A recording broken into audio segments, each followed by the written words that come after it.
fois que l'on pose le pied sur la montagne, il faut adopter un niveau d'effort extrêmement bas, de façon à se protéger, surtout contre le mal aigu des montagnes, mais aussi contre d'autres choses comme la déshydratation qui vont aussi mener au problème de mal aigu des montagnes.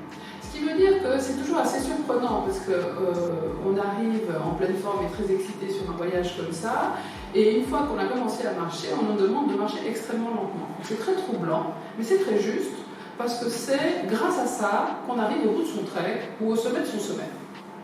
Et pourquoi? Parce qu'en fait, comme on est dans cette période où le corps cherche à s'acclimater, si on va en plus lui demander des efforts qui nous amènent dans le rouge, eh bien, le corps ne va pas le supporter. C'est-à-dire qu'on augmente, on démultiplie le risque d'avoir un mal de montagne. C'est tellement dommage de dire qu'on s'est réjoui de ce voyage, on a payé ce voyage, et au bout de ces 3-4 jours, parce que c'est une semaine pour s'acclimater, ça veut dire que sur cette première semaine qui est tellement fragile, juste parce qu'on a voulu aller trop vite, eh ben, on se retrouve avec des symptômes de mal aigu des montagnes qui peuvent amener le médecin de SOS Marin ou directement le guide à faire interrompre le voyage et à descendre.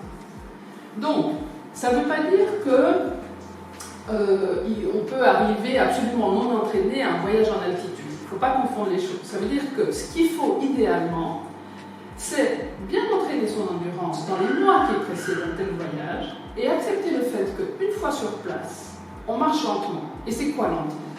Il y a un truc qui est très simple. On n'a pas besoin d'avoir une montre avec un cardio-fréquence-mètre. On se dit que si on peut discuter et finir ses phrases avec la personne qui est à côté de nous, on est dans le bon rythme. Et c'est tout. Après, encore plus simple, on suit le rythme du guide. Le guide connaît le rythme qu'il faut adopter, et c'est ce rythme-là qui permet d'arriver au bout du voyage.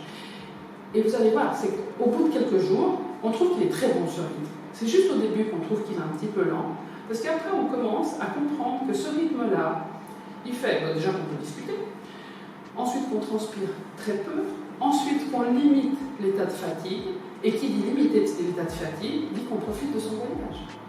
Et c'est cet ensemble de faisceaux qui font qu'on a le sourire d'un bout à l'autre de son voyage et qu'on revient en pleine forme.